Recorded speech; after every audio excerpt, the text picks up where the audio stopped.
Esto es Charlas de Domingo con Luz María Sierra.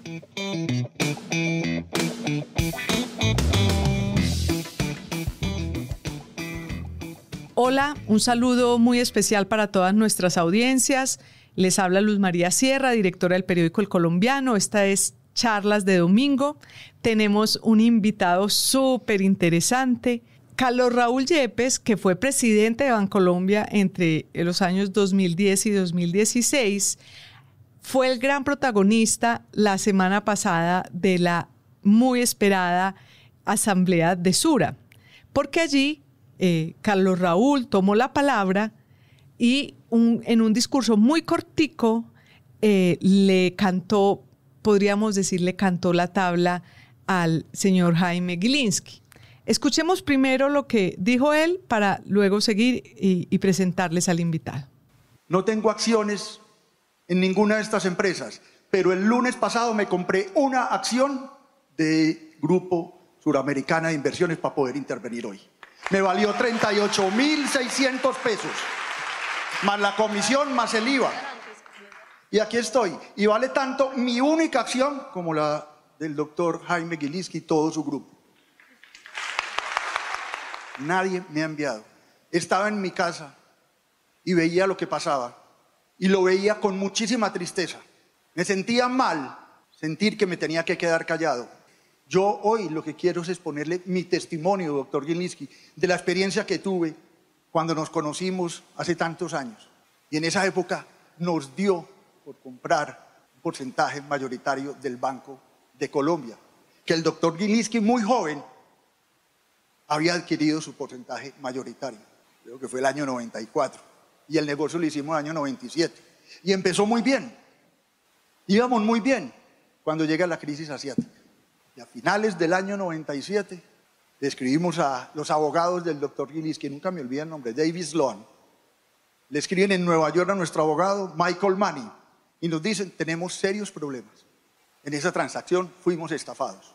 Y empieza la guerra. Fueron 12 años de sufrimiento donde no vi crecer mis hijos, donde sufrimos todos muchísimo. Solucionamos una demanda y nos llegaban 3, y nos llegaban denuncias y quejas.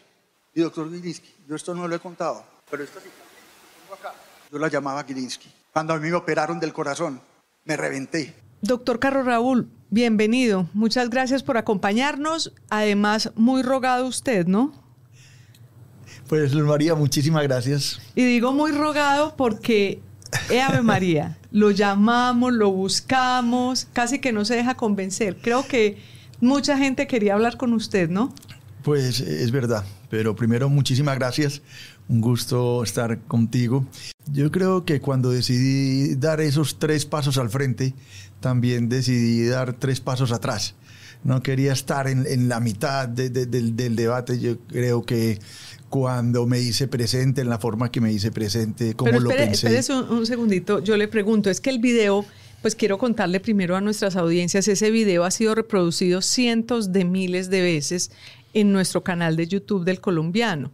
Y es una buena oportunidad esta para que conversemos con tranquilidad de lo que ha sido esta historia. Como dije, usted fue la gran sorpresa de la Junta, se puso de frente a Jaime Gilinski y le dijo más o menos, acabemos esta guerra, como escuchamos.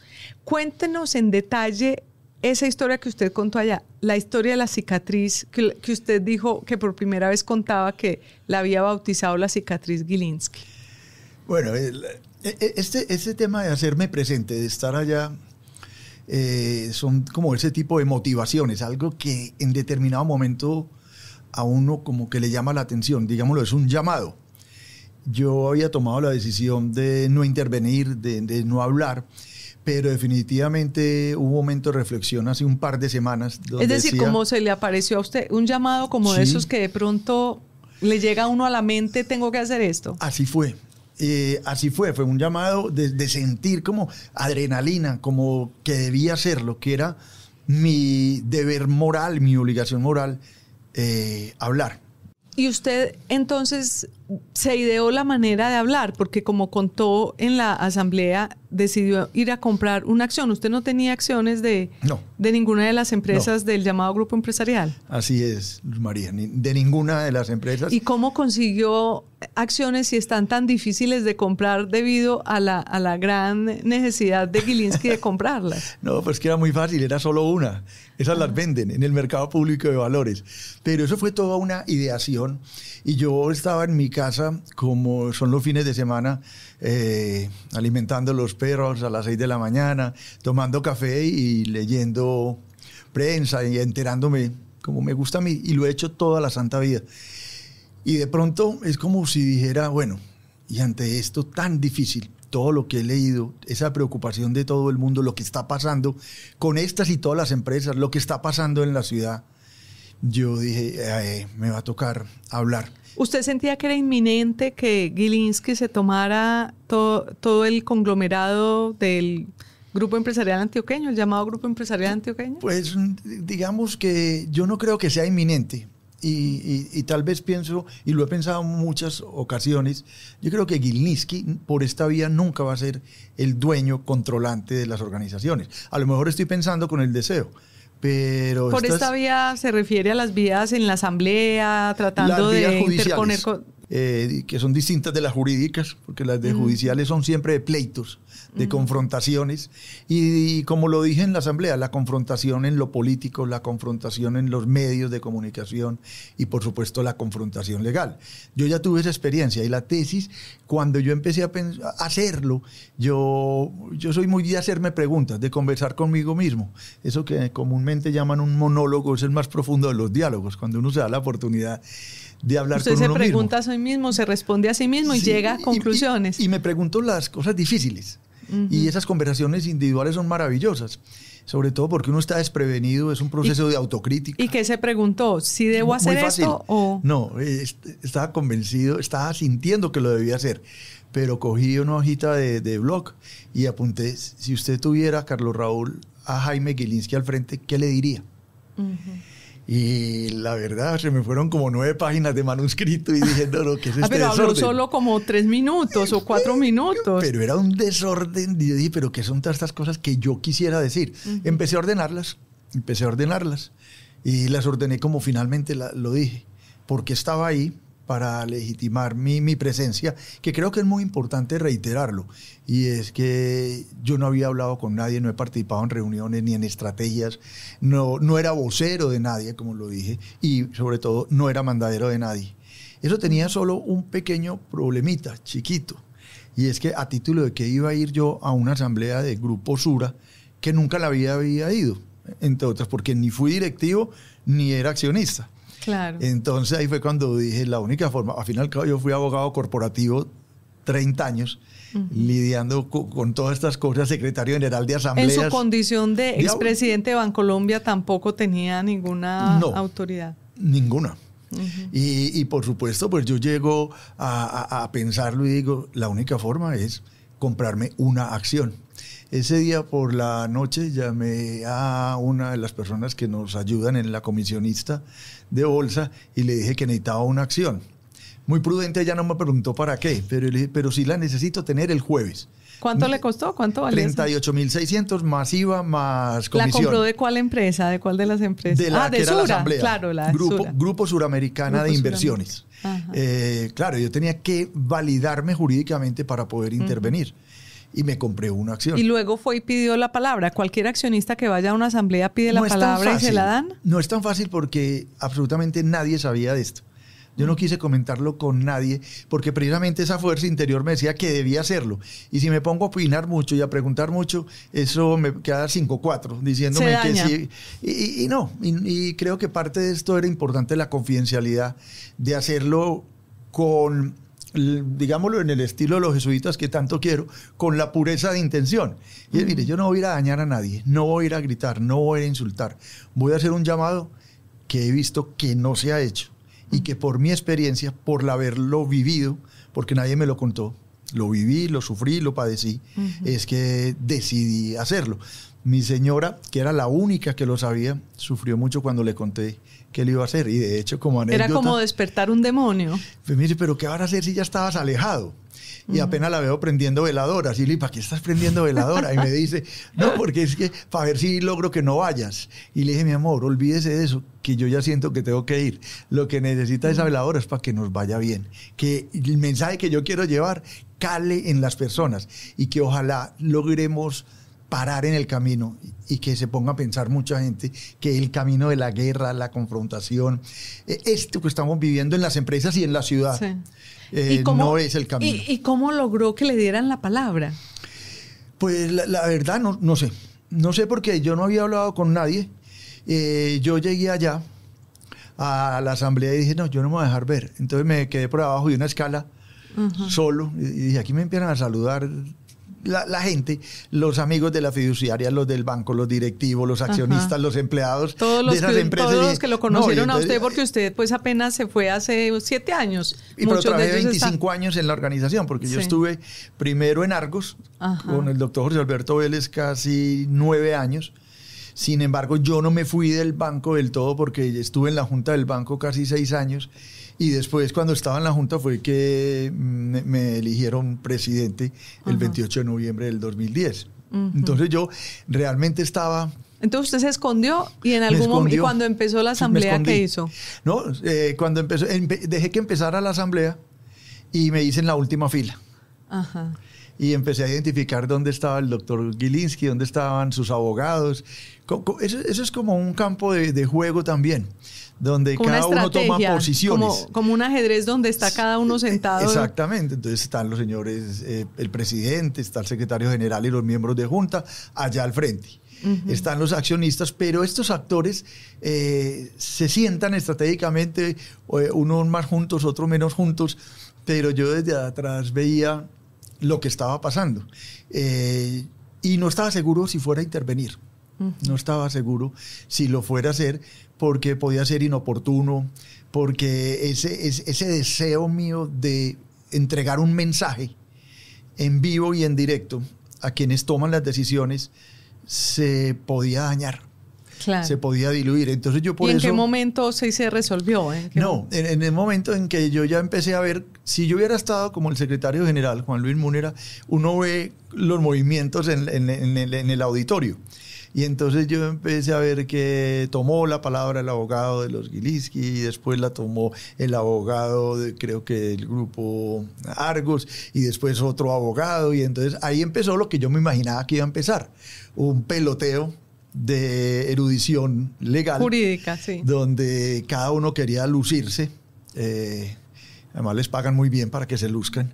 Entonces hubo un momento, pero inclusive desde que lo estaba preparando, no sé si te acuerdas de la película El Fugitivo, con Sí. Harrison Ford, Sí, sí. Dr. Kimball, y yo dije, bueno, este va a ser el momento. Y de pronto lo quise hacer desde atrás y digámoslo, yo salí por la mitad del pasillo y de alguna manera yo levanté la mano, pidió la palabra y se la dieron. Yo, digamos, de alguna manera irrumpí en esa discusión que estaba. Es decir, usted no esperó a que le dieran la palabra, sino que usted salió caminando hacia allá. Así ¿A es. qué? Yo dije, este es el momento. Sí.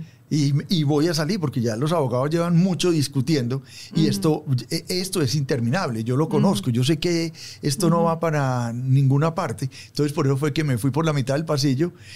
Juan Luis Múnera, el vicepresidente jurídico del Grupo Sura, trabajó conmigo toda la vida y trabajó conmigo en Argos y en Bancolombia. Entonces yo creo que cuando él me vio, él lo sabía por supuesto, cuando él me ve se asusta y yo pido la palabra y él ahí mismo me la da. Su reacción es, está pidiendo la palabra el doctor Carlos Raúl Si Yepes. voy yo, de pronto no me la dan. Es decir, era De porque pronto, tal vez el hecho de que lo conocieran les dio cierta confianza para darle la palabra. Digo, ¿y él qué está haciendo aquí? Pues, empezando porque de la mesa creo que me conocían casi todos, menos la doctora Lombana y el doctor Janovic. Y entonces usted le dijo, pues en sus palabras hubo palabras fuertes. Una de ellas fue, pues increpó un poco al señor Gilinski, al señor Jaime Gilinski. ¿Cómo lo sintió? ¿Cómo sintió esa...? No fue difícil. Yo había preparado el fondo, la forma, cuando tenía mi libreto de lo que iba a decir, porque yo no lo leí, me lo aprendí. Lo primero que me pedía a mí mismo era serenidad, un tono contundente pero respetuoso. Y sobre todo tomé una decisión y era tratar de evitar al máximo los adjetivos. Porque cuando uno propone adjetivos inmediatamente lo cuestionan. Si uno dice que es bueno, pero ¿por qué es bueno? O es malo, pero ¿por qué malo? Entonces entramos en una discusión que yo no quería entrar. Lo mío era más una exposición de hechos reales que en algún momento inclusive... Era como una súplica. Usted llegó como una especie de súplica. Sí, lo quería hacer desde que, digamos, dije, yo voy a estar acá presente porque no soy vocero de nadie. Primera respuesta que me di. Pero la segunda es, ¿qué lo motiva para estar ahí? Yo dije, a mí lo que me motiva es la tristeza de ver cómo se nos van instituciones, empresas entre las manos. Sí, porque es bueno para los oyentes, los usuarios que no conocen la historia, contarles usted por qué llegó ahí, qué fue... Usted dijo, de esta guerra, yo viví esta guerra durante 10 años y de eso no queda nada bueno. Paren esa guerra para que las empresas puedan producir. ¿Les puede contar un poco a los jóvenes, claro, a las nuevas generaciones que de pronto no tienen tan en su cabeza lo que ocurrió, un poco qué fue lo que pasó en ese momento? Te agradezco mucho, Luz María, la pregunta y muy bueno frente a estas audiencias que son tan diversas. Pues muchos conocerán la historia, pero muchos no la conocen. Entre otros porque estamos en unas generaciones donde parecería que la historia comienza cuando yo nazco. Y hacia atrás como que no identificamos qué pasó, de dónde viene el mundo, de dónde vienen las situaciones. Entonces, una de las pretensiones era dar contexto. Y por eso la primera pregunta que me respondí, la segunda pregunta que me respondí y la tercera la enganchaba con la primera y la segunda. ¿Por qué estoy aquí y qué me motiva? ¿Y cuál era la mayor motivación? El hilo conductor de la intervención. Decirles, señores, yo ya viví esto. Esta es una guerra de 12 años. Una guerra donde sufrí muchísimo, donde no vi crecer mis hijos, donde me enfermé. Y ahí es cuando muestro mi cicatriz, que muchas veces charlando con los amigos y me decían, vení, ¿qué te pasó ahí en mi brazo izquierdo? Usted tiene una cicatriz a lo largo del brazo. A mí me sacaron la radial. Ajá, la radial es... La arteria radial, cúbito y radio, la radial, de la mano izquierda, sí, junto a las dos mamarias y la safena, las utilizaron para hacerme los bypass. Ajá. No era stent, lo mío fue a corazón abierto, fueron 12 horas de cirugía y sufrimos mucho. Yo ya tenía los hijos, una hija de 4 años y un hijo de 2 años. Yo tenía 33 años en esa época. Entonces dije, yo voy a ir a contar la historia. ¿Cuál es la historia? La historia es que yo sabía, el doctor Jaime Gilinski, cómo estructuraba los negocios. Como se lo dije a él de frente y se lo dije de manera respetuosa y cierta, usted es una persona muy inteligente y audaz. Primera frase que le dije a él.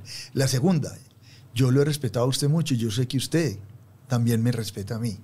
Y es cierto, por muchas cosas sé que él ha sido muy respetuoso conmigo.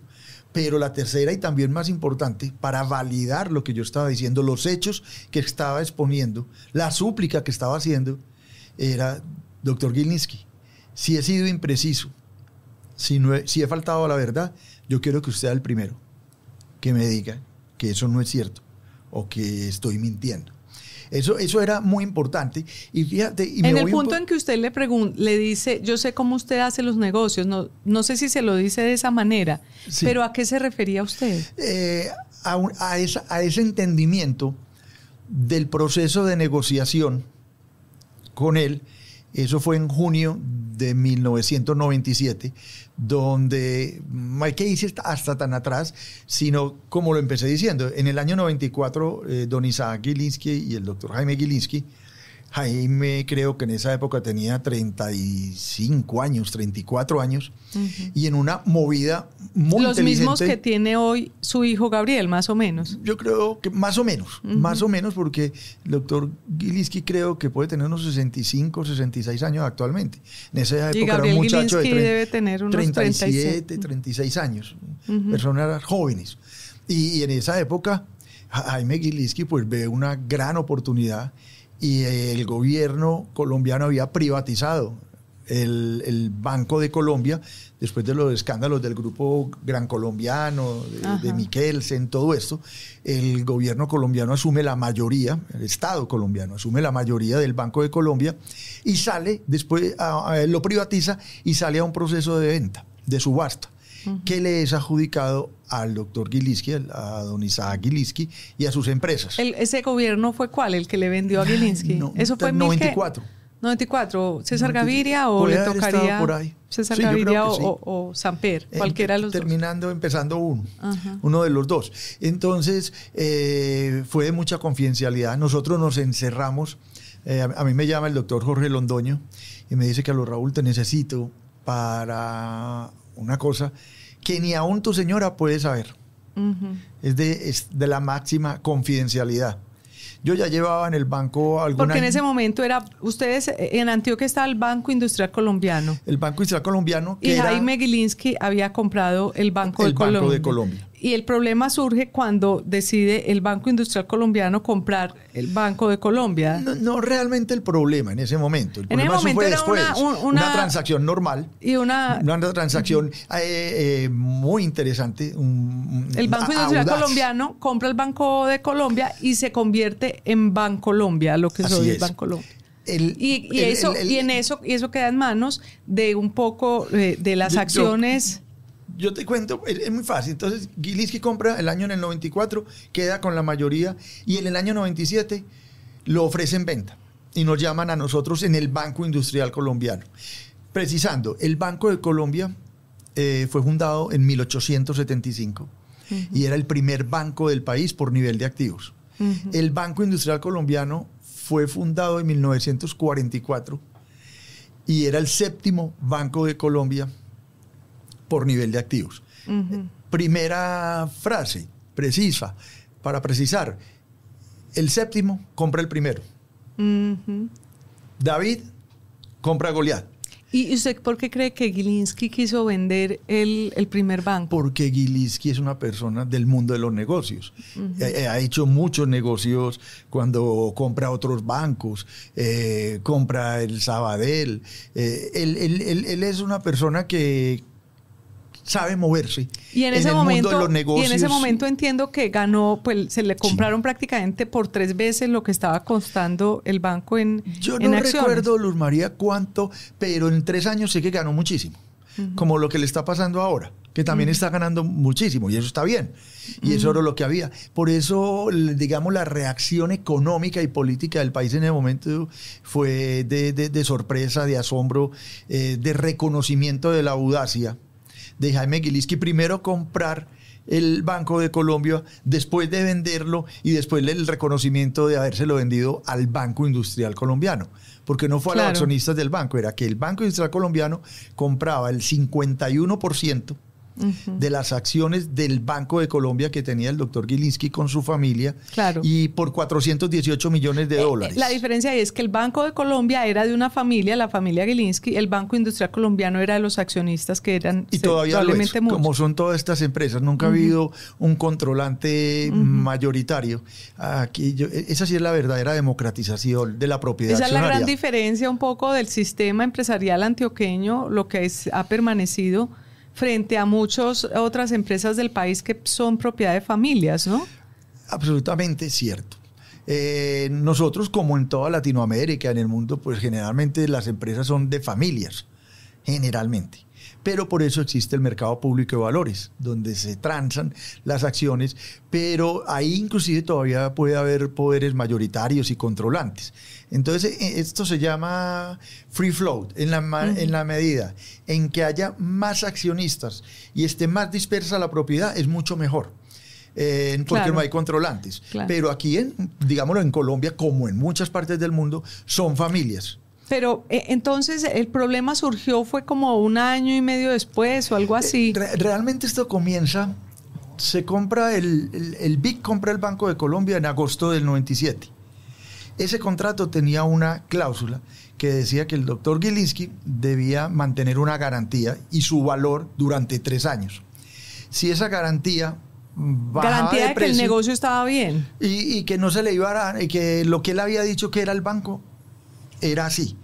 Si en determinado momento nosotros llegábamos y encontrábamos que habían faltado provisiones, que no estaban los activos que eran, eso todo iba por un mecanismo de la garantía.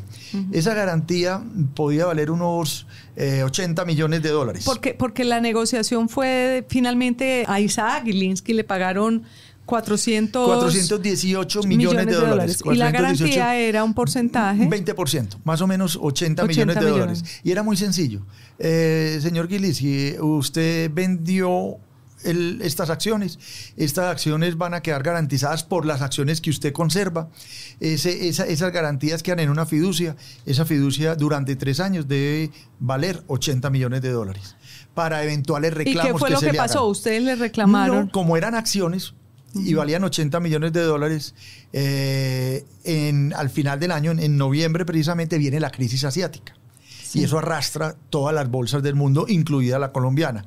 Entonces, esa garantía, que estaba a 80 millones, que costaba 80 millones, cayó. Representada en acciones, se cayó a 50, 60. Entonces le dijimos, señor Gilinski, de acuerdo con el contrato, usted debe reponer la garantía hasta el nivel de los 80. O sea, si se cayó a 50, usted tiene que poner 30. Y eso sí va a ser cada 3 meses.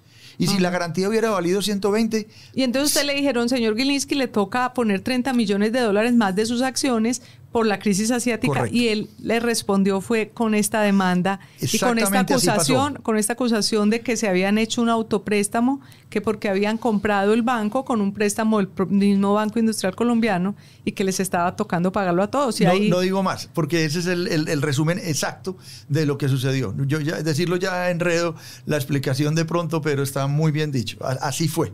Se inició por una dificultad y en un valor de una garantía y empezó una guerra en el año 97 que terminó 12 años después con una transacción. Y esa transacción ocurrió, un acuerdo contractual que es una transacción. Que entiendo que fue medio acolitado o medio provocado por el presidente Álvaro Uribe en esa época, ya en 2010. Yo ya estaba en Argos. Y no recuerdo, pero sí hubo muchos esfuerzos para que se solucionara y sé que hubo intermediarios que yo nunca me metí porque y hoy por hoy no sé cuáles fueron esas mesas de trabajo. Porque todo eso fue secreto, ni el monto de la negociación. Yo tampoco tenía ya por qué saberlo porque yo ya estaba en Argos. Porque además en todo este litigio había habido varios tribunales, ¿no? Tribunales. Sí. No, había habido de todo. Todas y ganaron las 2 tribunales, los ganaron los Gilinski, un tribunal los ganó Bancolombia, pues. Sí. Y el monto era más o menos igual, entre esos dos y pues habían tenido que pagarse más o menos lo mismo. Eso es lo que yo quiero evitar ahora, porque realmente las pretensiones del doctor Gilinski, pues además de haberse ganado 418 millones de dólares, en esa época le estaba pidiendo 600 millones de dólares más. Eso era 600 millones de dólares, son billones de pesos. Siempre van a ser mucha plata. En esa época y en esta época es mucho dinero. Fue un conflicto que nació así, que fue muy duro para todas las partes. Yo creo que para ellos también. Fue costoso. Y por eso lo digo. Hay que pararlo ahora. Y creo, de verdad, que este conflicto va a terminar en un acuerdo. Ese no es el problema, ni lo que va a pasar. La respuesta o la pregunta mejor es ¿cuándo? ¿Cuándo va a llegar ese acuerdo para parar esta guerra que como toda guerra es infame? ¿Qué similitudes entonces has visto entre lo que pasó en esa época con este nuevo fenómeno de primero las OPAs, que es en el 2021 el grupo Gilinski lanzó cerca de 8 OPAs para quedarse con estos empresas del denominado Grupo Empresarial Antioqueño? ¿Ves alguna similitud entre esos dos procesos? Más que el proceso de las OPAs, que son herramientas legales del mercado bursátil en cualquier parte, pues es tan normal y tan viejo, por decirlo así, que cuando el Banco Industrial Colombiano le compra a Gilinski sus acciones en el año 97, se hizo por OPA. A Gilinski se le hizo por una OPA preacordada, que es una herramienta del mercado público de valores. Pero los procesos son iguales. Y eso es lo que yo quería decir en la asamblea y fue lo que dije. Le dije, mire, los negocios con el doctor Gilinski empiezan muy bien. Y después mutan, van cambiando. Y por eso mis afirmaciones de decir, mire, para hacer los negocios no se necesita sino de lo legal y lo ético. Yo no entiendo para qué, para impulsar un negocio, para empujar un negocio, hay que tener una estrategia política y una estrategia de medios de comunicación. Y exactamente está pasando lo mismo ahora. Entonces lo que yo hacía era, mire, en el pasado, en el año 97, hace 25 años pasó esto. Y hoy el modus operandi es el mismo.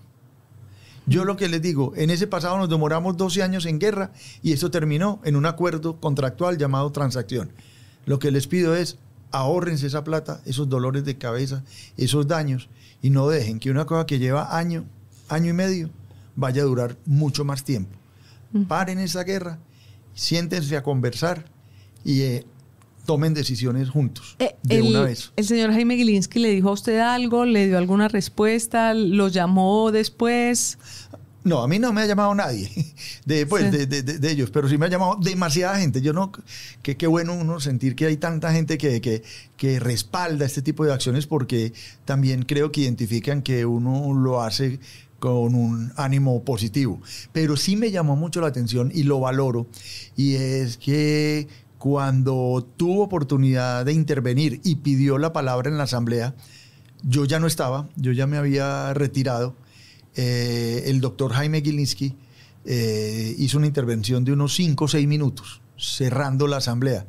Y él, de alguna manera, interpreto yo, que acoge parar ese conflicto. Él mismo lo dice en sus palabras, en ese audio que quedó.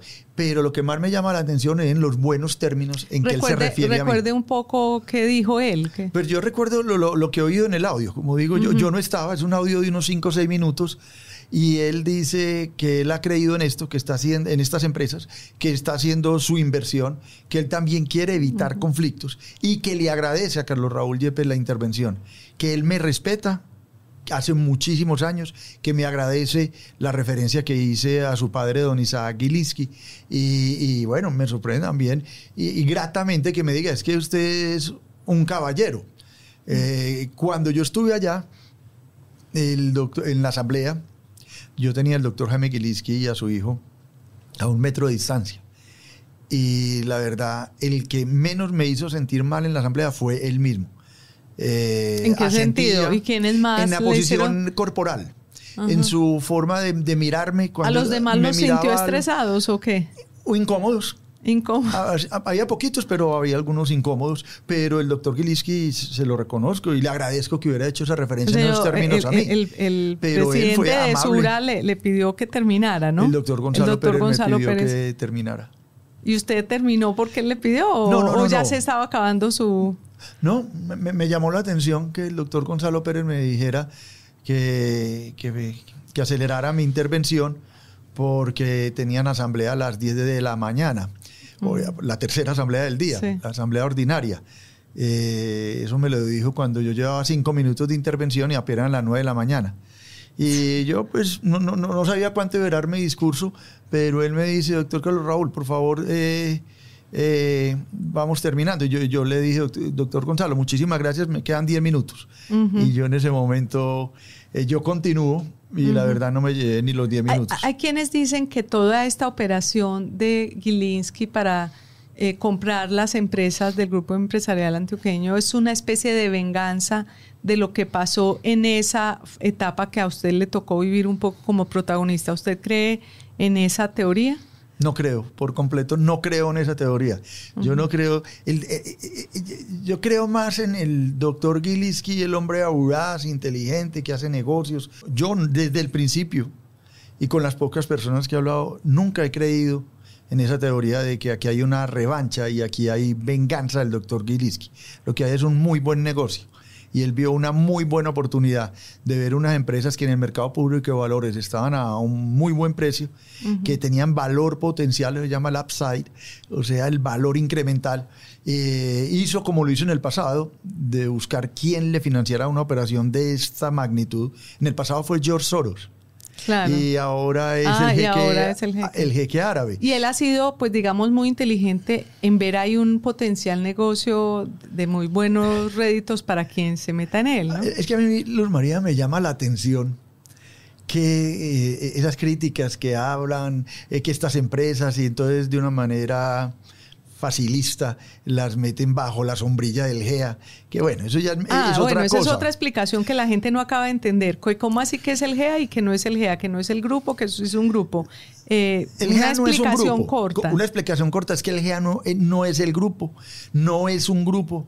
Estas son unas empresas democratizadas que nacieron independientes. Democratizadas quiere decir que los la gente accionistas, las compró en las los bolsas de dueños. valores y hay muchos accionistas. Pues digo una cosa tan sencilla como que los fondos de pensiones, donde está el ahorro de los colombianos, tienen acciones en estas empresas.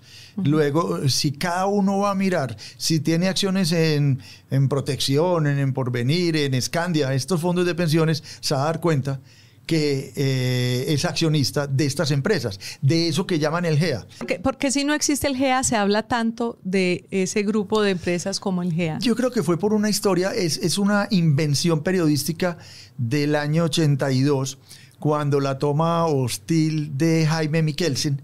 Estas empresas... Otra toma parecida a la reciente, tal vez. Es que son objeto del deseo. Pues yo no sé de dónde sale esa crítica y esa molestia con estas empresas, de que muchos no las quieren y sin embargo el mismo Jaime Gilinski les ve valor. Pues tanto valor les ve que las quiere comprar y quiere ser controlar y quiere ser dueño y eso está bien. Lo que yo digo es que no así.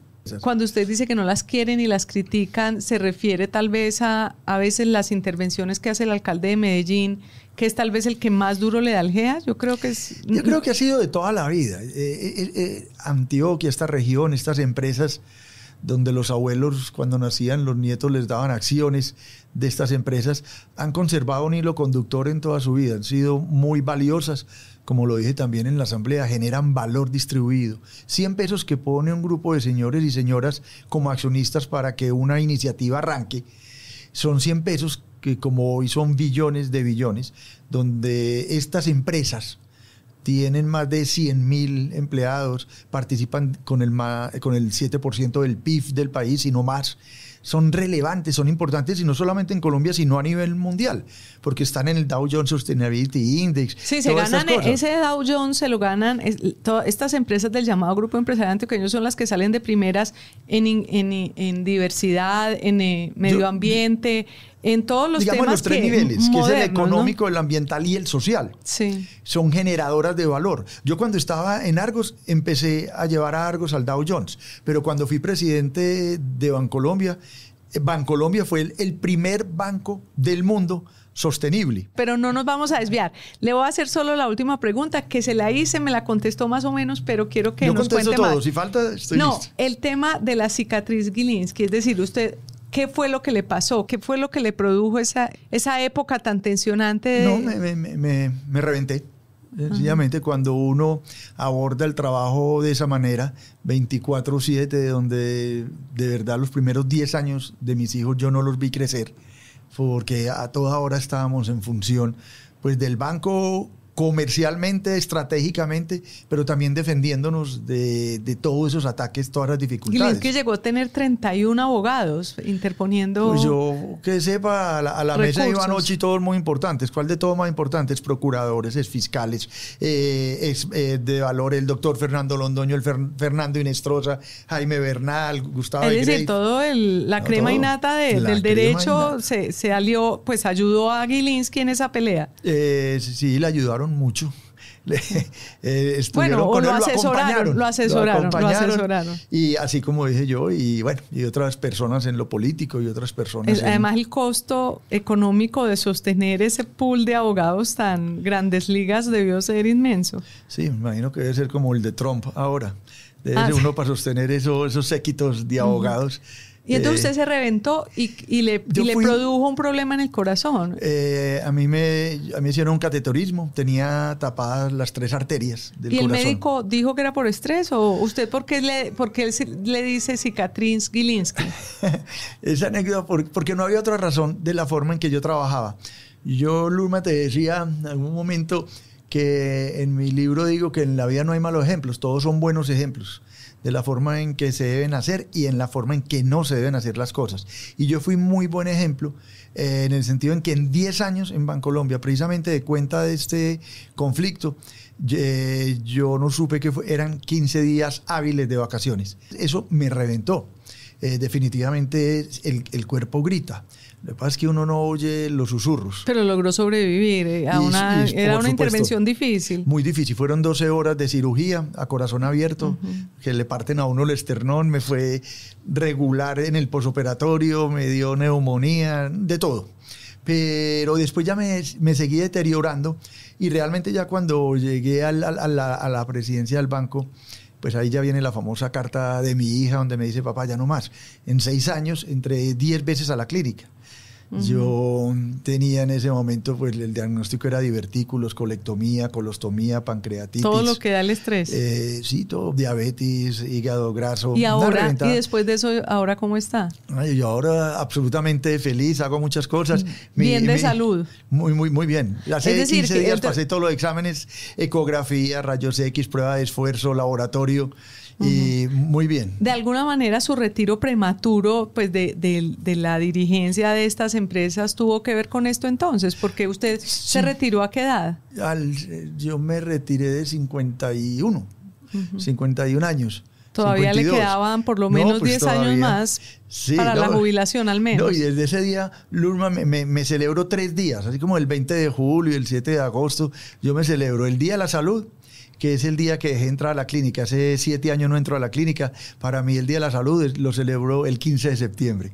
El Día de la Autonomía, que es el día que le pagué todas mis deudas y le pagué a Bancolombia lo que le debía, y ese día yo solo me gasto lo que puedo gastar y yo no me endeudo. Y el Día de la Independencia, el día que le renuncié al doctor Bojanini, le dije que yo ya, por estas cuestiones de salud, yo ya me hacía a un lado, y desde ese día, pues sí, como me decía tal vez James Rodríguez un día, con quien hablo, y bueno, todos los futbolistas, me decía: oíste, Carlos, y estás muy estresado. Y le digo: pues más bobo me James que yo esté estresado, porque tal vez la mayor independencia que yo puedo tener es escoger mi estrés. Y yo creo que esa es una de las grandes cosas que puedo, de mis libertades hoy, es que yo escojo lo que hago mucho, me levanto muy temprano, tengo muy buenos hábitos de todo, hago ejercicio todos los días. Tal vez a mi hijo le preguntaban que su papá ¿qué hace? Y él dice: yo no sé, pero él sale a trabajar todos los días muy temprano. Lo que pasa es que en el banco trabajaba mucho y ahora trabaja más, pero es que ya le pagaban. Entonces trabaja mucho con fundaciones, con muchas fundaciones. Muy bien, Carlos Raúl, muchas gracias. Pues muy interesante, muy apasionante, no solamente su historia de vida, sino lo que le ha tocado vivir, lo que le tocó vivir como protagonista antes y también ahora de esos 2 rounds de Gilinski con el Grupo Empresarial Antioqueño, el llamado Grupo Empresarial Antioqueño. María, muchísimas gracias por esta oportunidad. Aquí lo único que quiero es reiterar ese mensaje, que este es un proceso tortuoso. Estamos muy polarizados en el país, en la forma en que nos relacionamos, y lo que estoy pidiendo, y como tú lo dijiste ahora, suplicando, es: siéntense, desen la oportunidad, que si en el pasado 12 años de guerra terminaron en una transacción, ahora también, entre juntos, podemos llegar a esos acuerdos. Ahorrándose tiempo, ahorrándonos tiempo. Plata, y dolores, y tristezas. Y daños para las empresas. Así es, porque como toda guerra, es larga, costosa y muy dañina. Carlos Raúl, muchas gracias a nuestras audiencias, a quienes nos escucharon también, que tengan un gran día. Les habló Luz María Sierra, directora del periódico El Colombiano. Esto es Charlas de Domingo.